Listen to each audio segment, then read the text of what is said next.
Ayo berinvestasi akhirat, bangun rumahmu di surganya. Sempurnakanlah ibadah Anda dengan beramal jariah yang pahalanya tidak terputus hingga akhir kiamat.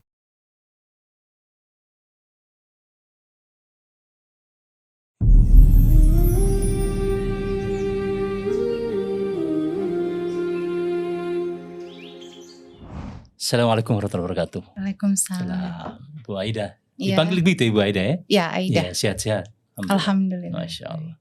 Sebelum kita lanjut Ibu Aida, kita sapa dulu pemirsa di mana saja berada. Yang pertama, bila Anda berkelepangan rezeki, jangan lupa untuk sisihkan bagi kelanjutan pembangunan masjid raya yang sama-sama kita cintai. Dan jangan lupa like, share, and subscribe kanal YouTube Masjid Raya Al-Akbar Sorong untuk kemajuan insya Allah. Ibu Aida, Ya, ini apa? Kalau kita bicara awal-awal sebelum ke Islam itu Ibu dari mana aslinya?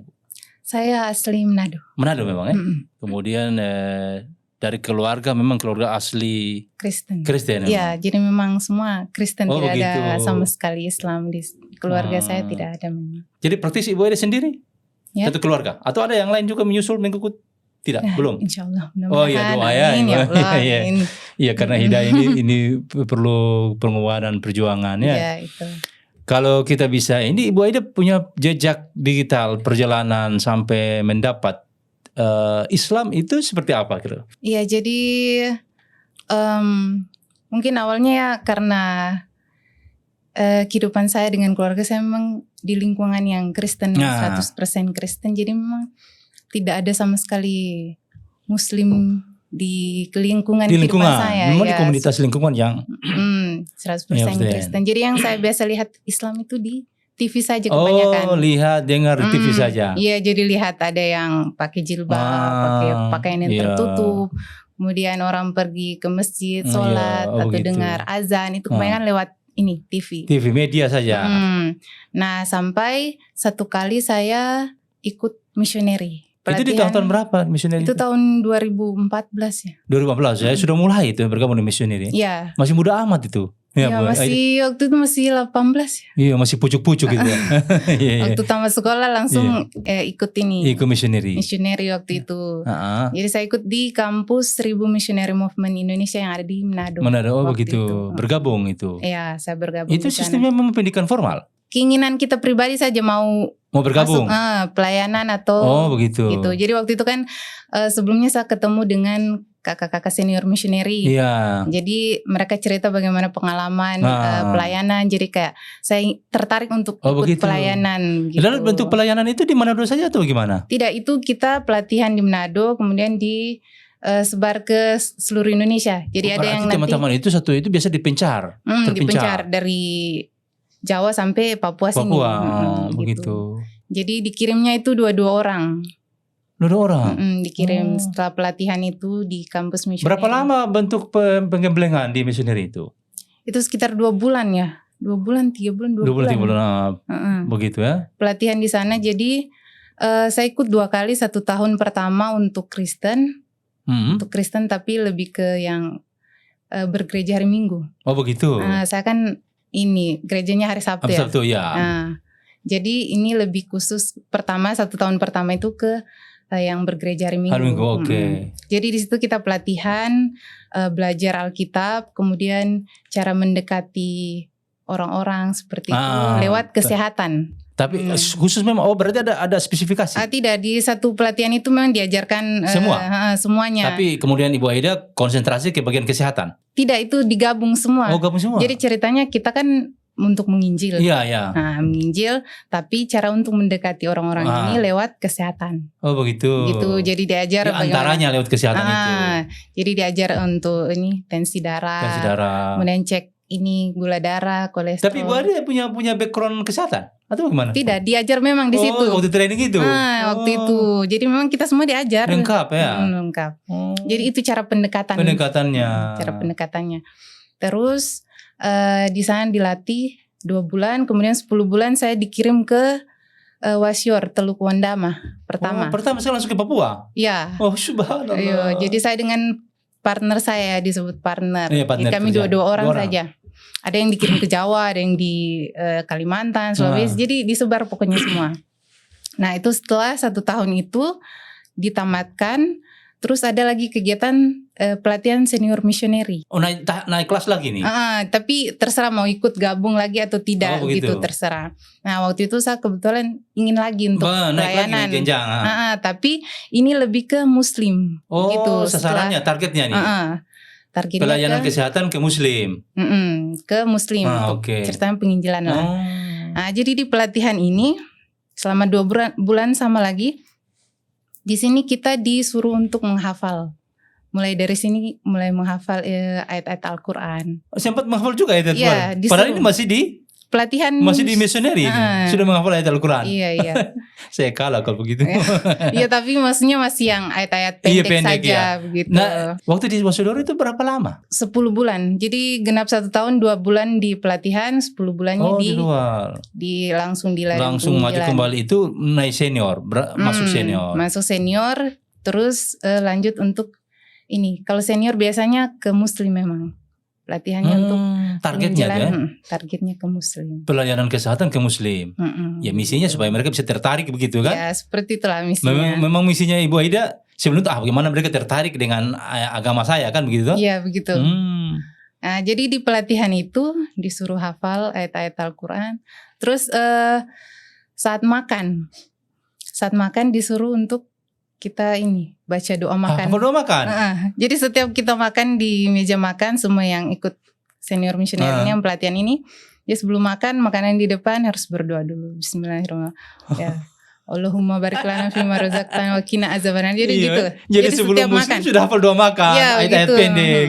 Karena ini mau pendekatan dengan target ini kan? Ya ceritanya seperti itu. Nah, jadi sudah setelah pelatihan selesai, saya dikirim ke Jogja. Waktu itu dengan partner saya yang baru lagi. Nah di sanalah mulai pelayanan, kita dekati orang-orang di sana, orang-orang Muslim di sana. Jogja itu posisinya di mana? Di Bantul. Di Bantul waktu itu. Tapi ada juga di Desa Ngenta. Jadi ada di Bantul. Spesifikasinya Desa Usul. Ada di Bantul, ada juga yang di Desa Ngenta. Jadi kadang kita ke Ngenta begitu. Oh gitu. Nah setelah itu pelayanan di sana, mulai bergaul dengan orang-orang Muslim di sana. Karena komunitas Muslim yang didatangi ini. Iya memang. Dengan misi kesehatan. Misi kesehatan. Pelayanan kesehatan. Jadi kita bawakan itu pemeriksaan kesehatan. Kesehatan gratis. Iya. Dan ajak untuk bisa berdoa menurut agama kami sebelumnya waktu itu. Oh begitu. Tapi ada padahal hafal doa Islam juga. Iya. Tapi ajak mereka doa agama sebelumnya. Iya seperti itu. Jadi setiap perawatan suruh berdoa gitu. Dulu. Jadi setelah periksa apa-apa, cerita-cerita, bisa kita berdoa menurut agama kami. Gitu. Jadi ajak mereka. Itu sebagai kayak pendekatan mungkin untuk perkenalkan kalau ini Kristen gitu, seperti itu. Ada perhatian juga begitu ternyata. Setelah itu mulai saya pelajari bagaimana kehidupan orang Muslim di sana. Karena berapa lama sih di Ngenta itu? Di Bantul Ngenta 10 bulan sama juga. Oh sama juga 10 bulan juga. Sama juga 10 bulan. Tapi itu masih muda sekali kalau gitu ya. Iya memang. Sudah bergerak gitu ya. Ditujukan untuk orang-orang muda ikut misioneri itu memang. Luar biasa. Iya. Nah di sana saya mulai belajar banyak tentang kehidupan orang-orang Muslim. Dan selama ini yang saya pikir orang Muslim ini mungkin hal-hal negatif ya. Iya. Pikir negatif. Teroris lah atau apa begitu. Dan ternyata mereka tidak seperti apa yang saya bayangkan selama ini. Gitu. Mereka baik-baik, bahkan ada banyak kita punya orang tua angkat lah di sana itu. Muslim. Mereka anggap kita ini anak. Gitu. Jadi setiap kali kita lewat, mereka panggil ayo ke rumah, kita bikin ini, bikin itu, atau ajak ke sawah. Karena sudah akrab lah. Sudah akrab. Itu sempat ada yang mengikuti agama? Di situ saya sama partner saya itu yang jadi kayak pergumulan ya waktu itu. Iya. Kayak berpikir, mereka agak susah sebenarnya. Oh begitu. Susah untuk kayak kita ditarik begitu. Mungkin kuat ya agamanya, yang itu yang saya lihat sih. Mereka sholat selalu 1 hari 5 waktu, sedangkan kita mungkin seminggu sekali. Iya. Adapun hari-hari biasa mungkin cuma berapa kali begitu. Jadi tidak. Sempat merasa berat gitu ya? Agak merasa berat memang waktu itu. Jadi saya sempat berpikir ini kira-kira bagaimana ya untuk bisa setidaknya membuat mereka itu kenal saja tentang ajaran Kristen ini. Jadi saya bikin satu buku ringkasan. Buku ringkasan tentang persamaan Kristen dan juga Islam, Alkitab dan juga Al-Quran. Iya, karena memang kayak saya rasa kayak susah ya untuk jangkau mereka ini gitu. Bisa sampai mengajak itu agak susah ya. Jadi saya pikir akhirnya dengan bentuk itu buatlah buku. Percepatan buku saku begitu. Iya, buku saku begitu. Jadi saya ringkas tentang persamaan Alkitab, Al-Quran, Kristen dan Islam begitu. Sempat sampai begitu ya? Nah, ya jadi mulai dari situlah saya mulai cari ayat-ayat Al-Quran. Akhirnya ayat-ayat Al-Quran. Oh, akhirnya memang belajar mencari Al-Quran. Iya. Yang kemudian ingin disama-samakan begitu. Nah, di sini mulailah saya kayak tertarik. Justru tertarik mulai. Dari situ titik awal mulai tertarik. Iya, benar. Dan dengan kehidupan juga orang-orang Muslim di sana, bagaimana mereka punya kebaikan, kehidupan mereka sehari-hari, kehidupan sosial, kehidupannya bermasyarakat. Mereka pakaiannya tertutup, terus maksudnya selalu sholat ini. Karena itu yang selalu. Karena memang hadir di komunitas Muslim semua. Ya, mereka yang selalu beribadah ini yang kayak mereka beribadah terus ya, mereka kayak tidak capek ya begitu, maksudnya beribadah dari 5 waktu kan. Terus saya bikin buku saku itu ya, buku kecil, ringkas. Jadi mulai dari situlah saya pelajari banyak tentang Islam, tentang ayat-ayat Al-Quran. Nah di situ saya minta bantuan suami saya untuk bantu kasih masukan. Itu sudah berumah tangga? Ah itu belum waktu masih itu. LDR. Ceritanya masih. Iya jarak jauh. Jadi kita sharing. Tapi sharing. ceritanya ketemu di mana dengan suami? Waktu itu di Papua. Ketemu di Papua. Sama-sama misionari. Tidak, waktu itu kita ketemu pelayanan waktu di Wasior, terus pas di kapal kan, ketemu, baru kita kayak sharing-sharing begitu toh. Tahu-tahu sama-sama misionari. Begitu. Jadi kita cerita-cerita, berbagilah pengalaman apa-apa, situ mulai kenal. Nah habis itu saya bikin buku ini, sharing dengan suami saya waktu itu. Tahun 2014 ya? Tidak, itu kan 2014 yang 2014. 1 tahun di Wasior. Nah 2015 berarti ya. 2015 ini ke Jogja ini sudah. Itu sudah mulai teknologi sudah mulai canggih-canggih kan? 2015 itu sudah IT sudah. Jadi mulai cari referensi-referensi tentang ayat-ayat Al-Quran, tentang ajaran-ajaran Islam itu seperti apa. Dan mulai dari situ sebenarnya saya mulai, ternyata banyak hal yang diajarkan oleh agama Islam ini yang dicontohkan oleh Yesus di dalam Alkitab. Seperti kayak sunat. Yesus setelah 8 hari lahir dia disunat. Betul. Dan bahkan di perjanjian lama itu nabi-nabi sebelumnya seperti Nabi Abraham, Nabi Musa, itu mereka bersunat. Ya, Islam dan, Ibrahim. Ya, Ibrahim Islam. Bahkan itu Allah sendiri yang berfirman ke Abraham waktu itu.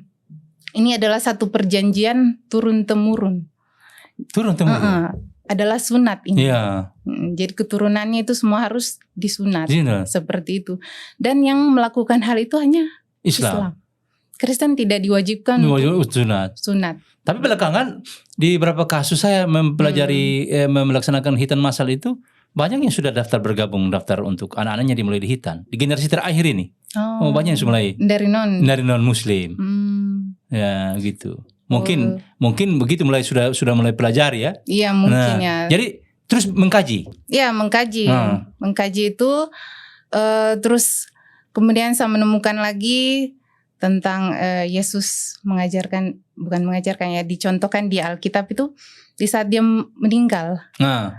Dia meninggal itu dikafani, dan yang melakukan itu hanya orang-orang Islam Ya, saja. saja. Ya, Itu Kristen ketemu dari hasil kajian-kajian. Iya, jadi kayak saya berpikir ini Yesus sendiri yang sebagai kita punya Tuhan ajarkan ini, kenapa kita tidak contohi? Tidak amalkan begitu. Kita tidak amalkan begitu, malah yang amalkan ini orang-orang Islam sendiri. Kenapa kita Kristen tidak? Nah, itu di situ pergumulan yang terjadi. Iya, mulai kayak saya berpikir ini bagaimana ya? Maksudnya apakah Islam ini adalah agama yang sebenarnya atau seperti apa begitu?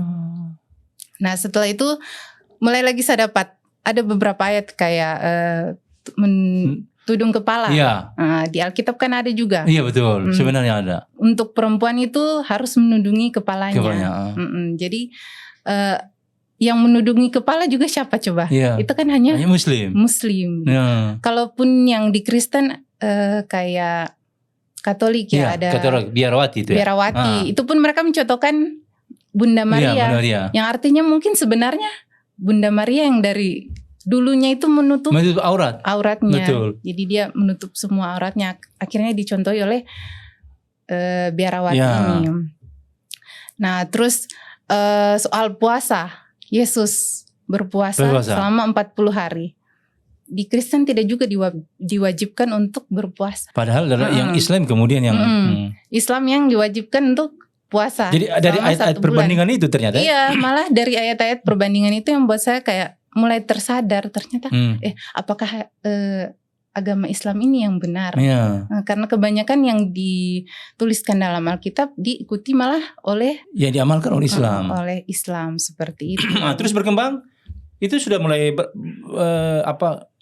bersentuhan dengan masyarakat, sudah terbiasa dengan masyarakat di Bantul itu. Iya. Nah, kemudian setelah berkembang itu di berapa tahun kemudian baru ambil keputusan?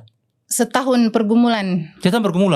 Setahun setelah tamat itu, kemudian mulai bergumul lah sendiri ceritanya kayak di pikiran saya. Berpikir, aduh ini seperti apa? Dan mulai sharing kan dengan suami saya waktu itu.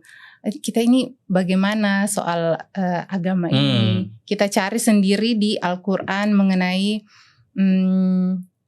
ceritanya kita mau persamaan. Malah kita temukan ayat-ayat yang sebenarnya mengajarkan kita harusnya seperti itu yang Yesus tunjukkan di dalam. Harus diamalkan itu. Iya, seperti itu. Ya. Nah, setelah itu pas di rumah yang jadi saya punya kayak keresahan. Atau masih di Jogja ini? Masih di Bantul ini? Tidak, setelah selesai. Setelah itu kembali ke Manado lagi? Ya, kembali ke Manado. Kembali ke Manado ini pas di rumah itu kan ceritanya harus beribadah lah. Iya. Ya kan? Harus beribadah. Apalagi mission kan pasti beribadah. Iya. Kasih contoh ceritanya kan? Iya, dan di di kampung saya yang pertama ikut missionary. Jadi ceritanya anggota-anggota jemaat gereja itu merasa saya ini yang luar biasa awal-awal ikut ini ya. Jadi harusnya berikan contoh yang baik seperti itu. Nanti setelah itu baru ada adik-adik yang bisa lain mengikuti lah gitu, harapannya begitu. Jadi itu kayak waktu saya mulai mulai percaya bahwa agama Islam lah yang benar. Itu saat saya mau masuk gereja itu kayak berpikir aduh bagaimana ini? Saya ke gereja ini saya mau sembah siapa? Gitu. Sempat bertanya begitu? Iya, kayak aduh bagaimana ini? Padahal ini sudah kembali di keluarga ini ya? Sudah kembali ke keluarga ceritanya. Jadi kayak mau ke gereja, saya mau berdoa ke siapa gitu. Sedangkan yang saya sudah tahu tapi sharing terus dengan calon suami berjalan terus waktu itu? Iya, waktu itu sharing. Tapi sama-sama belum masuk Islam? Belum, waktu itu masih belum. Nah, setelah itu kita ya sharing-sharing kan selama itu. Habis itu kita berpikir tuh bagaimana kira-kira supaya kita bisa masuk ini Islam, maksudnya tapi jangan sampai banyak kendala atau bagaimana begitu. Iya. Nah, tapi sebelumnya itu kita masih simpan. Masih pendam nih. Masih simpan. Cuman kayak dalam hati itu sudah mulai bergolak ini. Bergejolak kayak kita harus bagaimana ini. Kita mau cari tempat di mana untuk kita bisa menyampaikan keinginan ini. Iya, menyampaikan keinginan. Karena memang di sana kan tidak ada lokasi, ada yang mendukung kan karena lingkungan ya. Nah, ini bagaimana kiatnya itu kira-kira? Jadi sudah kan selama 1 tahun itu kita menikah dulu. Kita menikah dulu dan waktu itu sempat menikah di Manado. Ya baru habis itu suami pergi ke Sorong. Oh duluan, tinggalkan. Ya. Tapi keluarga tidak tahu ini, belum tahu. Belum, dia masih ke Sorong dulu duluan. Nah, saat saya di gereja kan disuruh biasanya untuk apa namanya, bawakan pelayanan lah. Pelayanan. Bawakan pelayanan, mungkin bawakan khutbah atau apa, atau berdoa. Jadi yang biasanya saya sebut nama Tuhan Yesus bisa ganti jadi Tuhan Allah. Gitu. Oh begitu. Karena maksudnya sudah mulai percaya tuh kalau Allah Allah ini yang Tuhan disembah. Sebenarnya ya seperti itu. Jadi sempat juga kayak keluarga itu, saya kan kayak ada berapa kali itu tidak masuk gereja karena mungkin pengaruh hati gitu. Pengaruh hati. Jadi kayak keluarga itu pikir, ini kenapa anak gitu? Ini kenapa? Macam ada perubahan gitu. Ada perubahan gitu. Mungkin ini sudah ada kemasukan setan atau apa gitu. Jadi setelah itu akhirnya pas masuk gereja mungkin saat disuruh ini apa namanya berdoa begitu. Saat suruh berdoa ya saya berdoanya pakai nama Tuhan Allah gitu. Bukan lagi Tuhan Yesus. Dalam hati saya niatkan ya Tuhan ini saya doa kepadamu ya. Tuhan Allah ini Allah ini sendiri bukan kepada Yesus ya. Nah singkat cerita setelah itu suami saya duluan ke Sorong. Terus dia mulai cari-cari apa namanya jaringan, ya cari-cari orang untuk informasi, belajar lebih untuk ini kita bisa perkuat kita punya iman. Nah setelah itu dia yang masuk duluan di Islam, kemudian saya menyusul. Ke Sorong? Iya menyusul ke Sorong. Tapi gimana proses keluar itu? Nah itulah proses keluarnya yang panjang itu. Jadi yang kan, dramatis itu. Jadi kan ceritanya agak takut lah ya. Sebenarnya waktu itu sebenarnya agak takut. Iya, kan masih muda, masih waktu itu kan. Baru nikah juga. Itu sudah kayak agak takut untuk apa namanya? Mau tinggalkan orang tua, kemudian mau lingkungan, terus agamanya pindah agama begitu. Jadi awalnya itu saya berdoa banyak memang waktu itu. Saya berdoa sama Allah. Waktu itu masih sebut Allah saja karena belum terlalu tahu. Karena belum juga kan niatnya saja kepada Allah ini saja itu. Jadi ya Tuhan ini saya mau masuk Islam. Tolong berikan jalan bagaimana gitu, minta jalan petunjuk ini. Petunjuk bagaimana kira-kira supaya lancar saja semuanya begitu. Nah, jadi waktu itu saya akhirnya mulai bicara dengan orang tua. Jadi saya bilang bagaimana saya mau masuk Islam. Jadi waktu itu saya mau masuk Islam. Dan awalnya mereka itu sangat-sangat tidak setuju. Tidak setuju? Sangat tidak setuju dan kaget sekali kan pasti? Iya, kaget sekali karena ceritanya saya ini kayak sebagai contoh gitu. Di kampung. Terus tiba-tiba mau masuk Islam itu kira-kira bagaimana? Responnya gimana? Marah, orang tua, keluarga semua marah. Jadi semua kayak kenapa mau masuk Islam, kenapa? Padahal ini sudah agama yang benar sudah ceritanya yang kita anut selama ini. Ya menurut versi keluarga ini. Versi keluarga kenapa mau? Sila.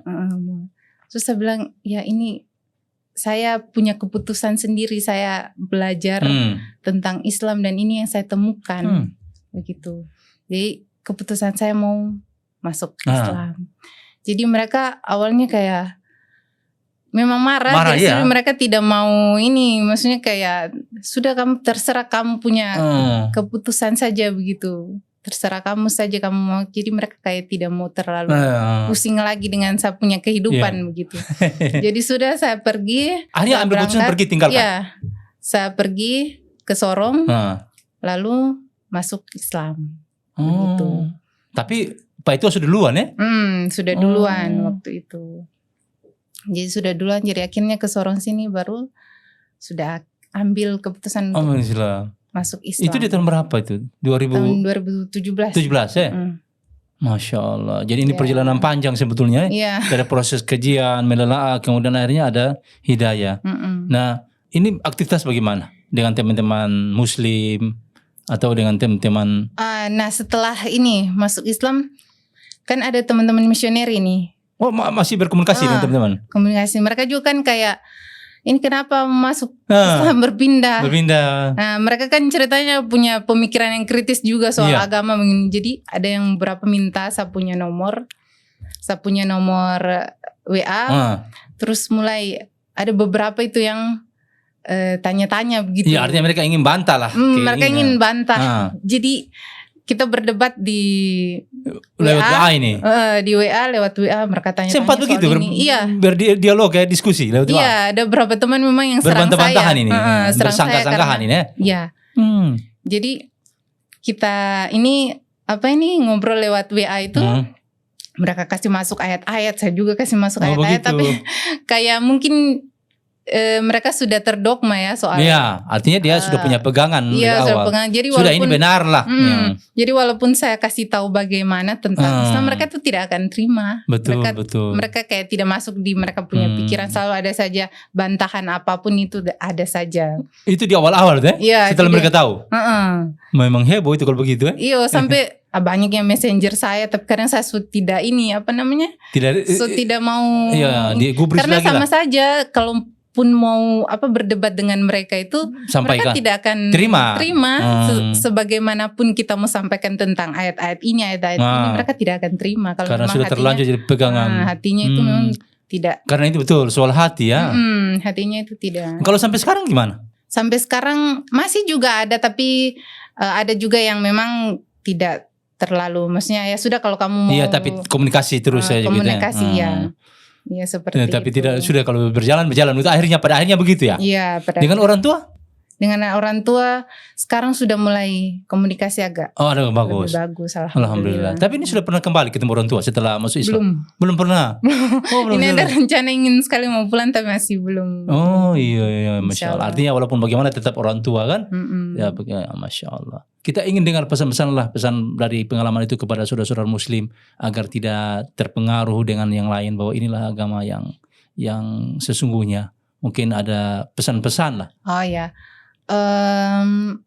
untuk yang orang-orang Muslim ya sekarang ini, umat-umat Muslim di luar sana, kuatkan iman terus. Kuatkan iman, Jangan pernah tergoyahkan oleh apapun. Iya. Apalagi kalau ada orang mungkin yang membawa ajaran agama lain. Dengan tawaran kesehatan. Dengan tawaran kesehatan pun uang atau apapun itu, jangan pernah tergoyah iman. Ya, karena hidayah itu tuh sangat-sangat mahal. Mahal. Masya Allah. Di saat kita sudah masuk, di saat kita sudah Islam bahkan dari kecil, itu sungguh kemuliaan sangat, bersyukur sekali. Masya Allah. Banyak orang di luar sana yang terlahir di non. Di non. Jadi mungkin kemungkinan untuk kayak mau masuk Islam atau dapat hidayah itu sulit. Ya. Nah, alhamdulillah artinya kita sudah dapat Islam, kita syukuri, kemudian kuatkan iman ya, insyaallah. Subhanallah, ini pengalaman juga bagi saya dan pemirsa tentunya di mana saya berada, dan ini pengalaman kita ingin di-sharing dan diskusi lebih panjang.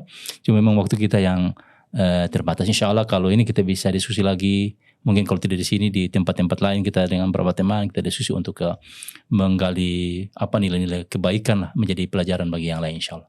Baik Bu Edi, terima kasih banyak. Dari Masjid Raya Al-Akbar Sorong kita sekali lagi apresiasi dan terima kasih. Semoga kebersamaan ini terus berlanjut dalam rangka membangun nilai-nilai kebaikan dan dakwah di Sorong insyaallah. Terima kasih banyak Ibu Aden. Assalamualaikum warahmatullahi wabarakatuh. Waalaikumsalam. Ayo dukung media dakwah Masjid Agung Al-Akbar dengan ikut berdonasi pengadaan alat multimedia dan operasional dakwah. Usia boleh terputus, pahala jariah mengalir terus.